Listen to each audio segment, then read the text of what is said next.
Halo, Assalamualaikum. Kembali lagi di Makin Privat. Kali ini kakak akan membahas. Ini saya dapat link soal ya dari siswa. Salinan soal UTBK tahun 2021 dengan kode soal 423. Link soal sudah saya sertakan di kolom deskripsi ya. Oke, silakan kalian kerjakan terlebih dahulu. Gak masalah ya. Nanti kita cocokkan bersama-sama. Oke ya. Silakan kalian kerjakan terlebih dahulu, boleh? Ya, kita cocokkan bersama-sama ya. Saya akan coba membahasnya dari soal nomor 31.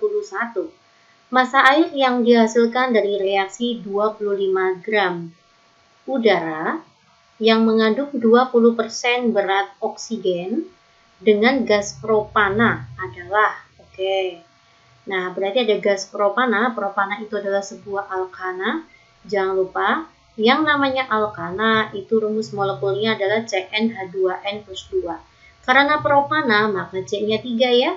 Karena C-nya 3, maka H-nya 8 dibakar ya dengan oksigen menghasilkan CO2 dan H2O. Kita setarakan terlebih dahulu, C-nya 3, maka sini 3, H-nya 8, maka sini kita letakkan 4. Oksigennya 6 ditambah 4 itu 10, saya letakkan sini 5. Oke ya guys.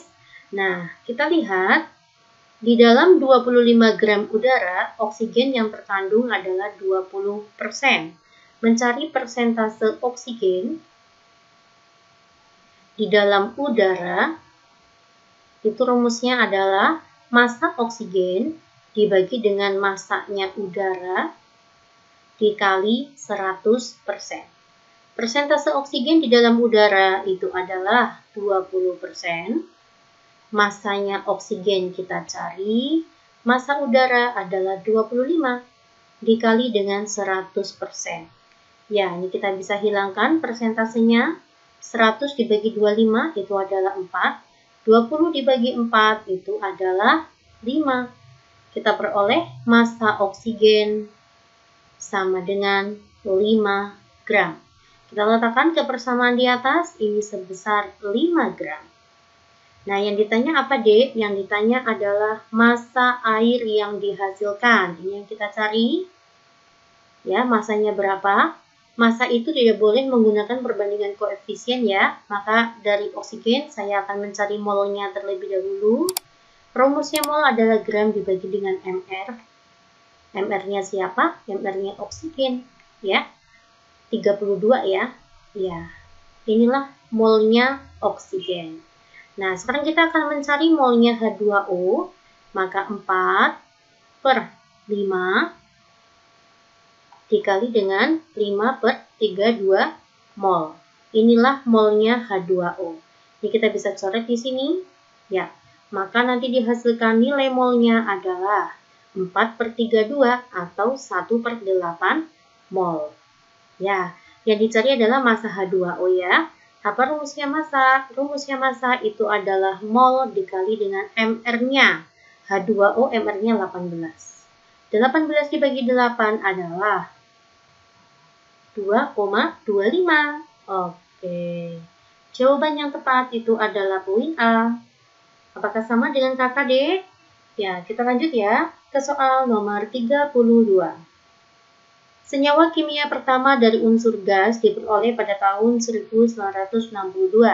Sejak itu, beberapa senyawa diperoleh dan dikarakterisasi. Rumus empiris senyawa yang terdiri dari Xe 67,2% dan oksigen 32,8%. Ya, untuk mencari rumus empiris, kayak gini ya, Dek, ada XeMON. Nah, tujuan kita mencari M dan N. M dan N itu adalah indeks. Bagaimana cara mencari indeks? Kita harus mencari perbandingan mol. Perbandingan molnya siapa, Mbak? Perbandingan molnya Xe dan O. Nah, yang namanya persentase di sini itu adalah persentase massa per massa. Maka untuk mencari mol, rumusnya adalah gram dibagi dengan AR-nya.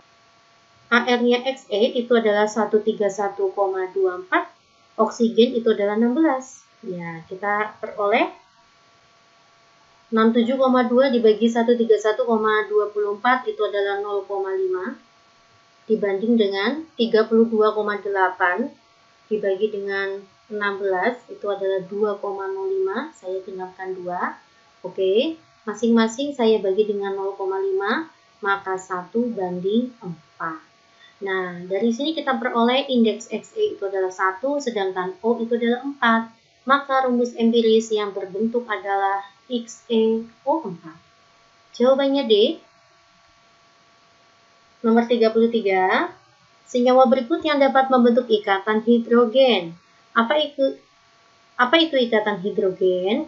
Ikatan hidrogen adalah ikatan yang terbentuk apabila ada atom H bertemu dengan F, atau H bertemu dengan O, atau H bertemu dengan N, tetapi antar senyawa.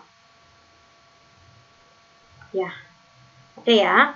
Dan di dalam senyawa itu juga H dan O itu berikatan. Contoh ya, untuk poin 1 itu betul, HF itu memiliki ikatan hidrogen. Di mana letak ikatan hidrogennya? Inilah letaknya. H ketemu F antar senyawa.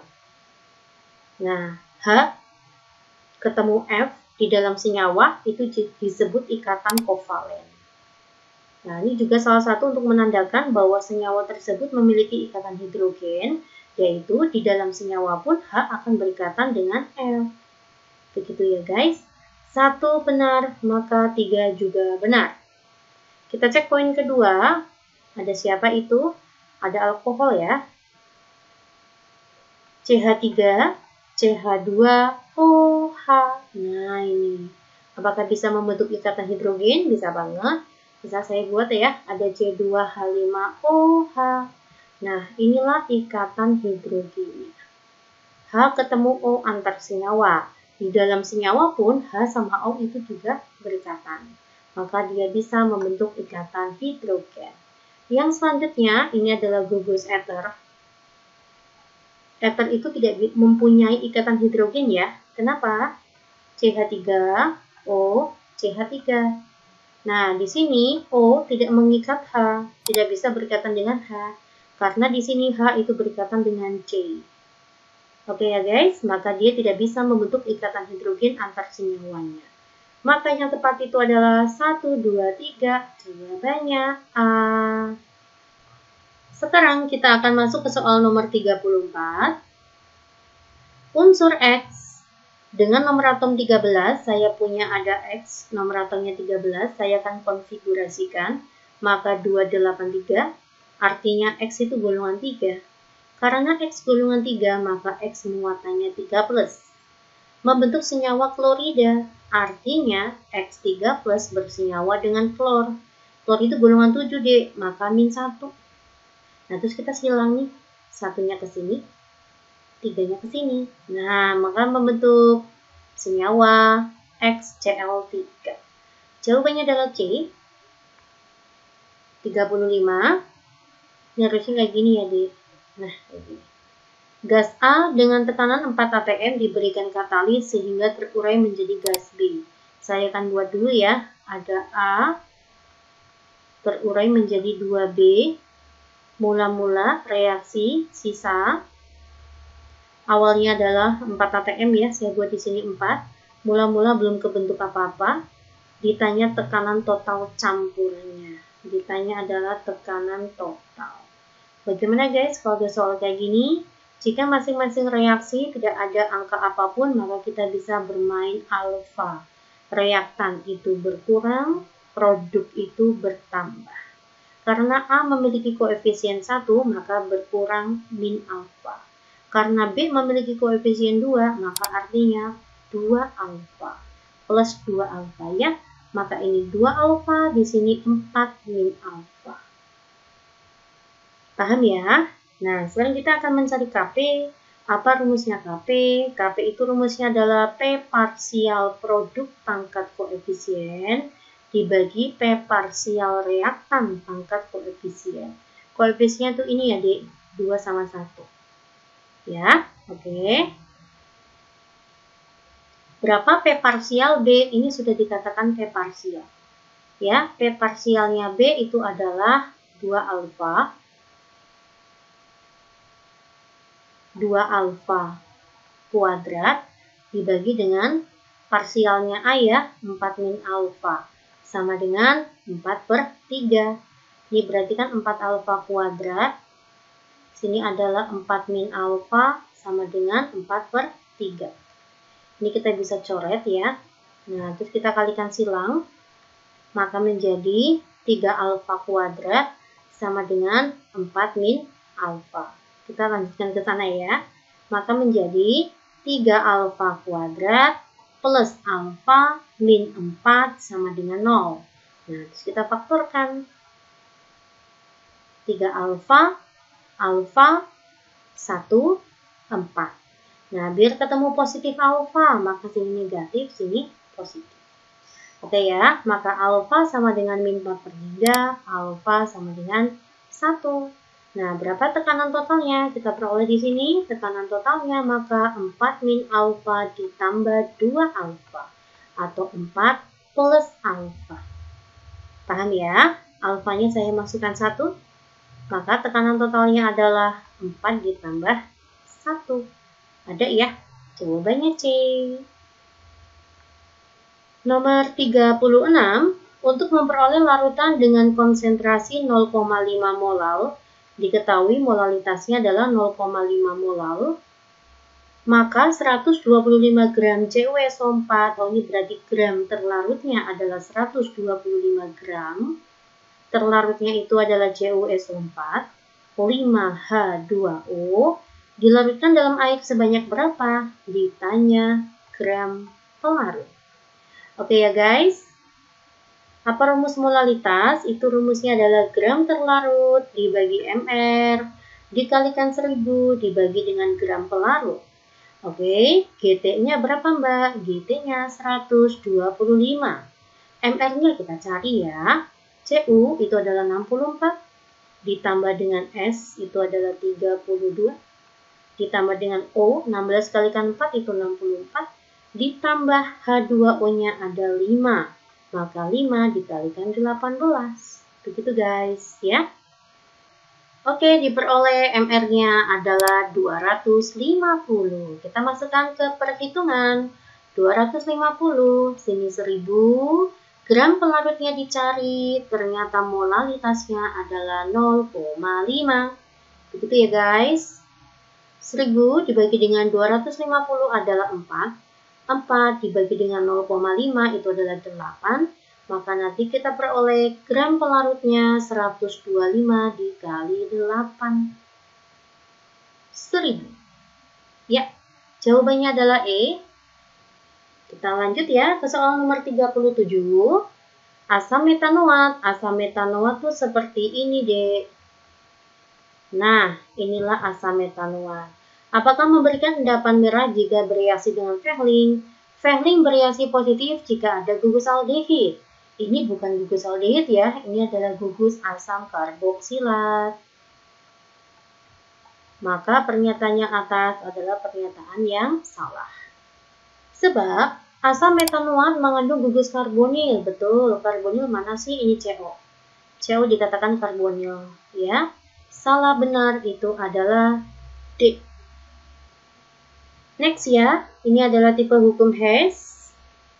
Dari data dapat dihitung entalpi pembentukan CaOH2 ya. Yuk kita masukkan ya, pembentukan CaOH2. Maka dibentuk dari Ca ditambah dengan oksigen ditambah dengan hidrogen. Dibentuk dari unsurnya. Mana yang ada Ca? Ini ada Ca.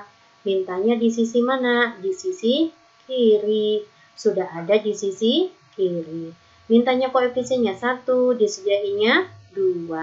Maka ini tetap tetapi dibagi 2.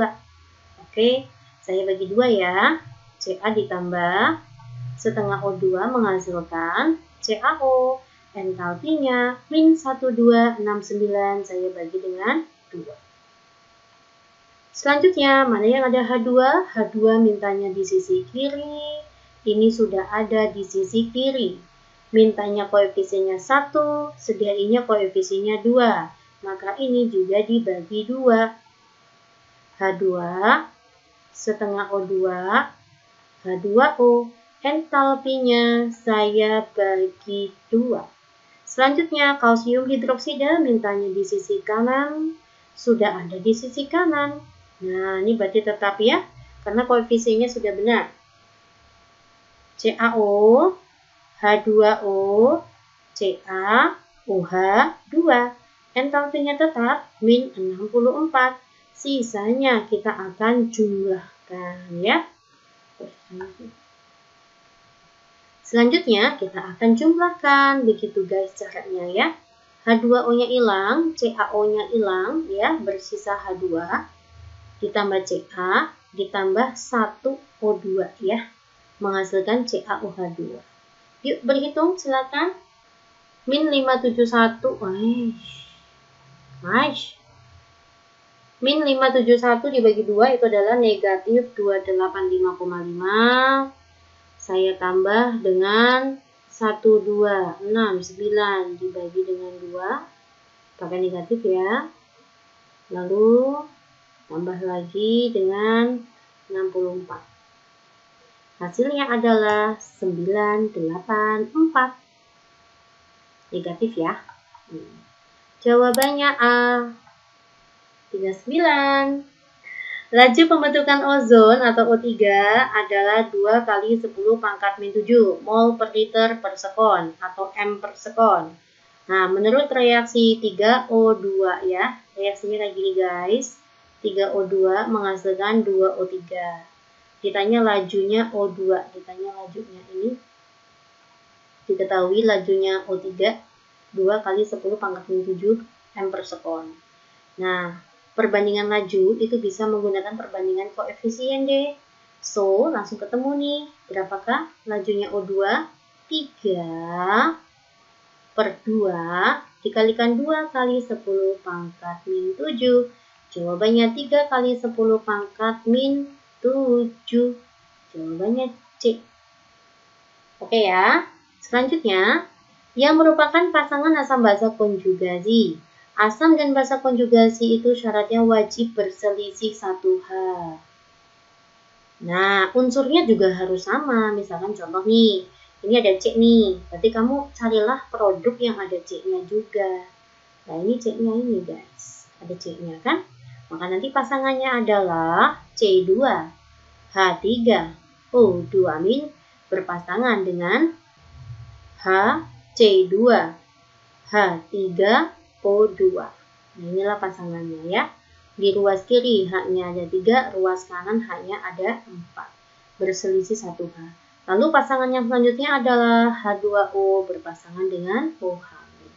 Inilah pasangan asbaskonya, asam basa konjugasi. Jawabannya adalah 2 dan 4. C ya. Next, nomor 41.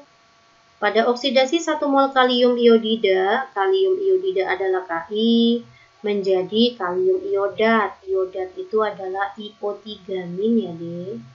Nanti ada hipoiodat. Nanti ada hipoiodit, iodit, iodat, periodat. Nah, kalau iodat itu IO3- ditambah dengan kalium, maka menjadi KiO3. Yang mengalami perubahan biloks itu adalah I-nya. Di sini K-nya plus 1, maka I-nya min 1. Ini plus 1, ini min 6, maka I-nya plus 5. Min 1 ke 5, naik 6.